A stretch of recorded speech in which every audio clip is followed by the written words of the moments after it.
Radio show host, mother of two, Kathy Barnette. Kathy Barnette. Kathy, thank you for being here. Thank you so much for having me. What do you think of this? My name is Kathy Barnette.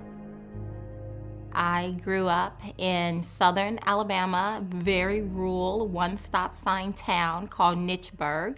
Getting ready to go to college, I decided to go into the Army Reserves. I had to go get my birth certificate, mainly because the name was different. The name I had always grown up with was Nelson, but then come to find out there was something completely different on my birth certificate. Clearly, I could have done the math and realized just how young my mother was when she gave birth to me, but it was never something that truly resonated with me until I looked at my birth certificate for the very first time and just kind of studied it. Her gender, they called her a Negro girl, and that was the first thing I saw, and it just kind of grabbed my heart. But then I saw her age, and she was 12. And that just really struck a chord in me because I realized just how young my mother was when something so horrible had visited upon her.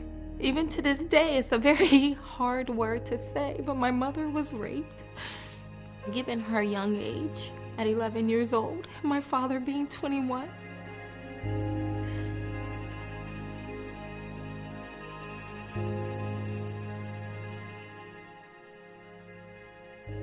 They was hurt. We was all devastated. But my mother said, you know, you're pregnant, so we're gonna get through this. And she helped me get through it. I don't want to use the word choice. She was gonna be born. I didn't have a choice to say, you're gonna live, or I'm going to abort you. That wasn't a choice for me. And I thank God it wasn't a choice for me. As a child, I knew no difference. I was loved, and I felt loved. It gave me a greater appreciation for my mother. It helped me to forgive a lot of the mistakes someone at that age, having gone through such trauma, would have made in their own parenting. But it definitely made me become very adamant about the sanctity of life, of all life, regardless of their conception, regardless of how they arrived, that I am valuable, I'm worthy, and my life has purpose.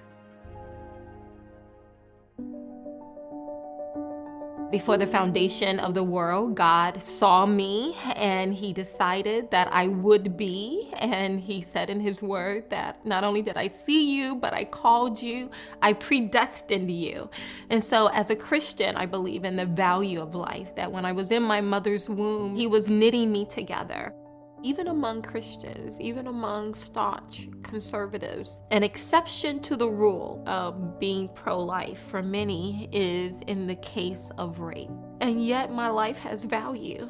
From me has come two very beautiful and charming and smart kids, married to a wonderful husband. We've made a life for ourselves, and none of this would have happened if the exception to the rule had applied.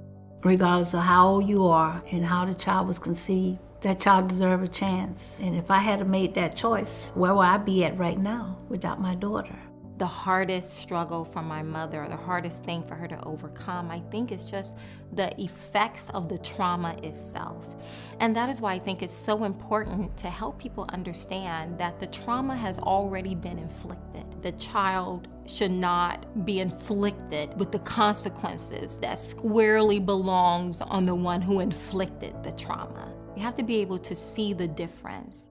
Aborting me would not have eased the trauma that my mother suffered. Aborting me would not have allowed me to be in a place today where I can now take care of my mother. It's just amazing to see them grow up. Regardless of how my life started out, I'm blessed. I'm not left with bitterness. I'm left with overwhelming sense of gratitude. That not only did God see value in my life, but that my family saw value in my life. I'm very grateful for that. I'm eternally grateful that they chose to allow me to be born.